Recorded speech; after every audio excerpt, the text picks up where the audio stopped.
नमस्कार दोस्तों, आपका स्वागत है हमारे चैनल वॉइस विद कुशवाहा पर। और आज की कहानी है इकलौता बेटा। माँ फ़ोन पर सुबक रही थी। सिर्फ खाना देना होता है और शुगर की सुई लगानी होती है। यही दो काम यामिनी के लिए भारी पड़ता है। वह इतना भी नहीं करना चाहती। कहती है कि मैं थक जाती हूँ, मुझसे होता नहीं। सुनकर मुझे बहुत गुस्सा आया। यामिनी मेरी इकलौती भाभी है, क्या इतनी कमजोर हो गई है कि माँ को खाना भी नहीं दे सकती। बुढ़ापे के कारण माँ का ठीक से उठना बैठना नहीं हो पाता था। उनके घुटनों में हमेशा दर्द बना रहता। उस पर उनका भारी शरीर 2 कदम चली नहीं कि हाँफने लगती। अब इस स्थिति में यामिनी भाभी उनकी सेवा नहीं करेंगी तो कौन करेगा। बुढ़ापे में बच्चे ही माँ बाप का सहारा होते हैं। माना कि उनके सिर्फ एक ही लड़का आदित्य था और हम 4 बेटियां। उनकी सेवा तो हम बेटियां भी कर सकती हैं, मगर वे हमारे पास आना नहीं चाहती थी। वजह वही सामाजिक रुसवाई। लोग कहेंगे कि बेटा के रहते बेटी के यहाँ रह रही है। बेटा पर तो अधिकार है, पर बेटियों के पास किस हक से जाए। माँ की व्यथा सुनकर मेरा मन बेचैन हो उठा। अगर वे आसपास होती तो मैं तुरंत चलकर उनके पास पहुंच जाती, मगर विवश थी। कहाँ प्रयागराज, कहाँ केरल। जब तक आदित्य कानपुर में था जाना आसान था, अब संभव नहीं रहा। यामिनी दिन भर करती क्या है। बच्चों के स्कूल जाने के बाद उसके पास काम ही क्या रहता होगा। मेरा स्वर तल्ख था। सोती रहती है, कहती है कि मेरी तबीयत ठीक नहीं रहती। माँ बोली, आपकी तरह बूढ़ी नहीं। आदित्य का रवैया कैसे है। आदित्य दिन भर ऑफिस में रहता है। ऑफिस से आने के बाद वह सीधे यामिनी के कमरे में जाता है। वहीं आधे घंटे नाश्ता पानी करने के बाद खुसुर फुसुर करता है। वह तो उल्टा मुझे ही दोष देता है। क्या कहता है, यही कि मैं बिना वजह यामिनी से उलझती रहती हूँ। 75 वर्षीय महिला है। अब जरा सा तीखा टिप्पणी कर ही दिया तो इसमें बुरा मानने की क्या जरूरत है। क्या वह बूढ़ी नहीं होगी। कहकर मैं सोचने लगी कि बुढ़ापे में आदमी अपने शरीर से परेशान हो जाता है। तमाम बीमारियां उसे घेर लेती हैं, जिसकी वजह से वह चिड़चिड़ा हो जाता है। माँ को हाई ब्लड प्रेशर के अलावा शुगर भी था। न उनमें पहले की तरह जोश था, न ही स्फूर्ति थी। कौन कमजोर होना चाहता है। आज का नौजवान जवानी के नशे में कल की नहीं सोचता है। अगर सोचता तो माँ की यह हालत न होती। मुझे यामिनी से ज्यादा आदित्य पर क्रोध आ रहा था। यह वही आदित्य था जिसे माँ देसी घी का लड्डू कहती थी। हम 4 बहनों में आदित्य सबसे छोटा था, इसलिए उसे माँ और हम सबका भरपूर लाड़ प्यार मिला। इसकी एक सबसे बड़ी वजह यह भी थी कि वह लड़का था। 4 लगातार बेटियां हुई तो माँ झल्ला गई। ऐसे में आदित्य का आगमन अंधेरे में चिराग की तरह था। आदित्य के आने के बाद माँ का सारा ध्यान उसी पर टिक गया। हम बहनें उनके लिए पहले ही बोझ थी, अब और हो गईं। वे जब तब हमें डांटती रहती, मानो हमें देखना भी नहीं चाहती हूँ। आदित्य को कोई अभाव न हो, इसका हर वक्त उन्हें ख्याल रहता। माँ के इस रवैये से मेरा मन वेदना से भर जाता। इसके बावजूद भी मैं वही करती जो वह चाहती थी, सिर्फ इसलिए कि वह मुझसे खुश रहें। घर का सारा काम करना, आदित्य की सभी जरूरतों को पूरा करना, उसके बाद स्कूल की पढ़ाई करना, यह आसान नहीं था मेरे लिए। मेरा बोझ हल्का तब हुआ जब मेरी बाद की 3 बहनें मेरे काम में हाथ बटाने लगी। आहिस्ता आहिस्ता समय बीतता रहा। फिर एक दिन ऐसा आया जब पापा को मेरी शादी की चिंता हुई। उस समय मैं बीएड की पढ़ाई पूरी करके मैं एक प्राइवेट स्कूल में पढ़ाने लगी थी। ट्यूशन व स्कूल की तनख्वाह से बटोरी गई पूंजी और रिश्तेदारों की मदद से मेरी शादी हो गई। पापा ने फूटी कौड़ी भी खर्च नहीं की। वे अपने रुपयों को लेकर हमेशा संशय में रहे। उनकी आंखों के सामने हमेशा आदित्य का ही भविष्य घूमता। लिहाजा मेरी शादी चाहे जैसे लड़के से हो, मगर उनका एक पैसा खर्च न हो। और हुआ ही ऐसा। मैंने भी इसे कुदरत का फैसला मानकर स्वीकार कर लिया। इस बीच मकान मालिक ने पापा को मकान खाली करने का अल्टीमेटम दे दिया। इस मकान में पापा 30 साल रहे, वह भी मामूली किराए पर। एकाएक इस समस्या ने उन्हें विचलित कर दिया। तभी उन्होंने मम्मी से राय मशविरा कर एक छोटा सा मकान खरीद लिया। जाहिर था इस मकान का वारिस आदित्य ही बनेगा। पापा अपने इस फैसले से संतुष्ट थे। बाद में छोटी बहन ने भी प्राइवेट स्कूल और ट्यूशन करके जो पूंजी जमा की, उसी में थोड़ा बहुत अपना रुपया पापा ने लगाकर उसकी भी शादी कर दी। फिर रह गई 2 बहनें। किसी तरह उन्हें भी निपटाया। अब उनके लिए सिर्फ आदित्य था। आदित्य ने कोचिंग करने के लिए फीस मांगी तो पापा सहर्ष तैयार हो गए। वहीं जब मैंने कहा था तो साफ इनकार कर दिया था। कहने लगे कि हमारे पास इतना है ही नहीं कि तुम्हारे लिए कोचिंग करवा सके। जबकि मैं पढ़ने में काफी होशियार थी, हमेशा क्लास में पहला स्थान रहता था। आदित्य ने बीटेक करके एक नामी कंपनी में इंजीनियर बन गया। उसने आधुनिक जरूरतों का सारा सामान खरीद लिया था। माँ पिताजी सभी आदित्य की तरक्की से खुश थे। पापा को लगा उनका जीवन सार्थक हो गया। जब तक पापा जीवित थे सब ठीक ठाक था। एकाएक पापा दिवंगत हुए तो माँ को प्रयागराज छोड़कर आदित्य के पास रहना पड़ा। यहाँ उनकी देखभाल कौन करता? माँ बेटा बहू के पास नहीं रहना चाहती थी। वजह उन्हें अपने मकान और शहर से लगाव था। मगर इस उम्र में उनकी हमेशा देखभाल कौन करेगा? मैं भले ही प्रयागराज में रहती थी, मगर मेरा अपना घर था। रात बिरात उन्हें कुछ होता है तो कौन मदद के लिए आएगा? यही सब सोचकर आदित्य ने माँ को अपने पास बुला लिया। वे बेमन से चली गई। अपने शहर का सुख और ही होता है। सबसे बड़ी बात सब जाना सुना होता है, माहौल के रग रग से वाकिफ होता है। बहरहाल साल में एक बार हम सब बहनें उनसे मिलने जरूर जाते हैं। वापसी पर उनकी आंखें भीग जाती, कहती कि मन नहीं लगता, प्रयागराज आना चाहती हैं।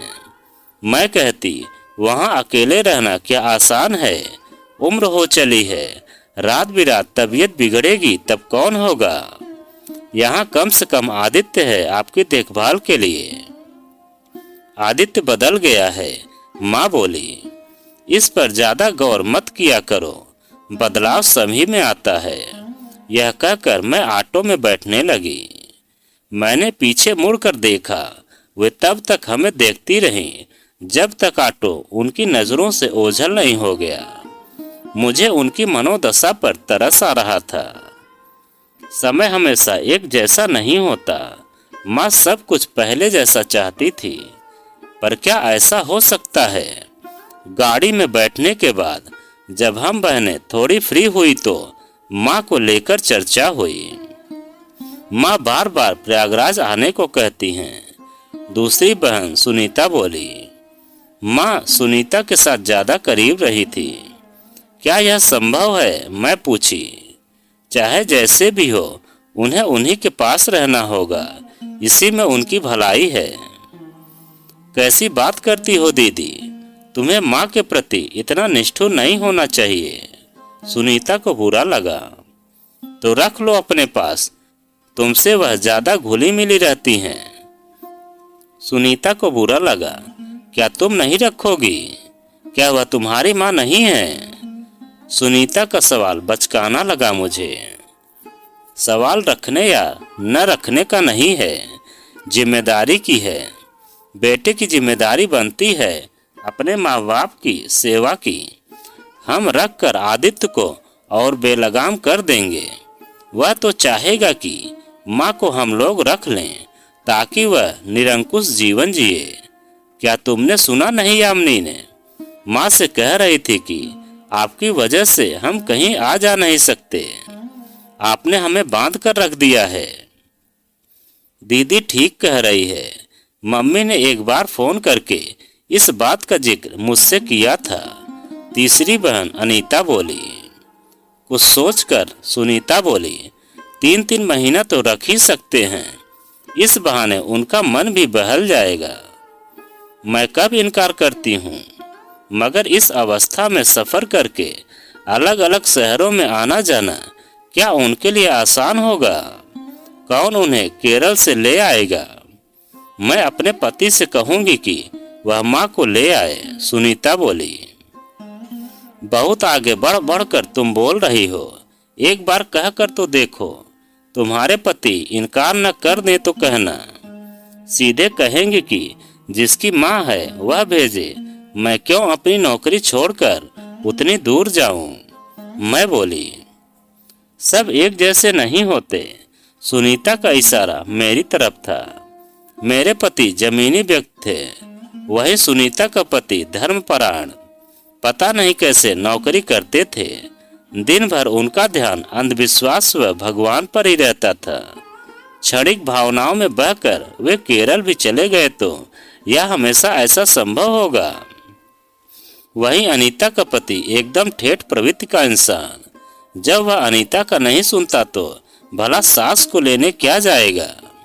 साफ कहेगा कि उनके बेटा बहू जाने, हमसे क्या मतलब।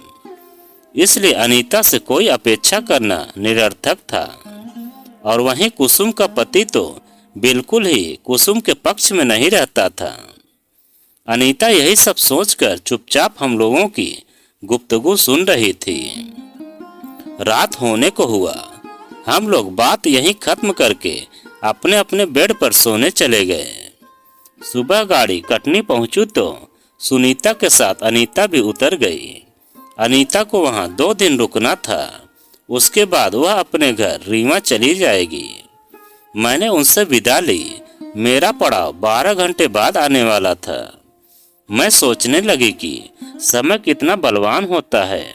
कहाँ हम सब एक ही शहर में रहकर पले बढ़े और आज 4 लोग 4 जगह के हो गए। मेरा मायका प्रयागराज था, इसलिए मैं हर वक्त मम्मी पापा के लिए खड़ी रहती थी।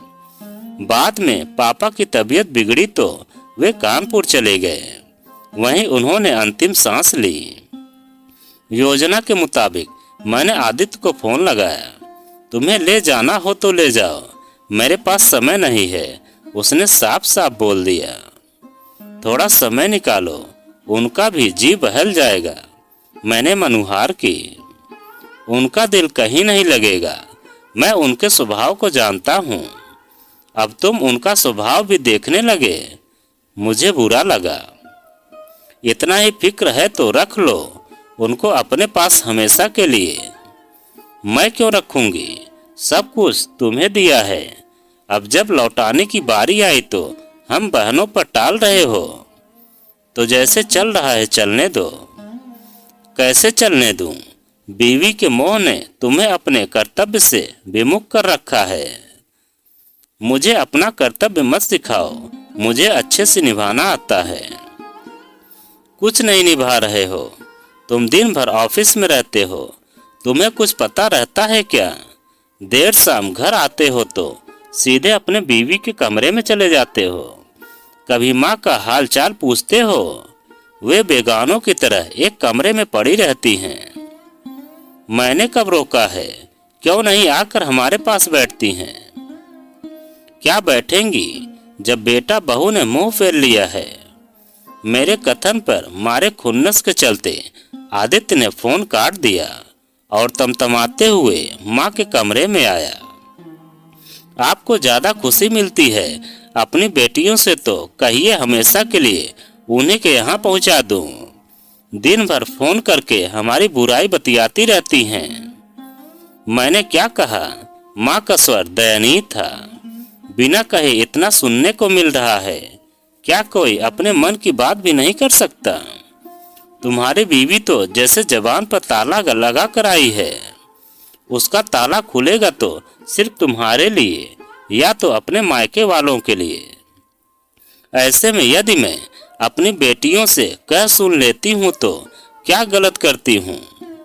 माँ ने भी तेवर कड़े किए। मैं आपसे बहस नहीं करना चाहता, आप चाहती क्या हैं? आदित्य बोला। मैं प्रयागराज जाना चाहती हूँ। ठीक है, मैं आपको पहुँचाने की व्यवस्था करता हूँ, मगर बाद में यह न कहिएगा कि मैंने अपनी मर्जी से आपको प्रयागराज भेज दिया। माँ चुप रही। जिस दिन प्रयागराज जाने को था, माँ की आंखें नम थी। उन्हें अपने 2 पोतों का ख्याल आने लगा। बड़ा पोता 10 साल का था।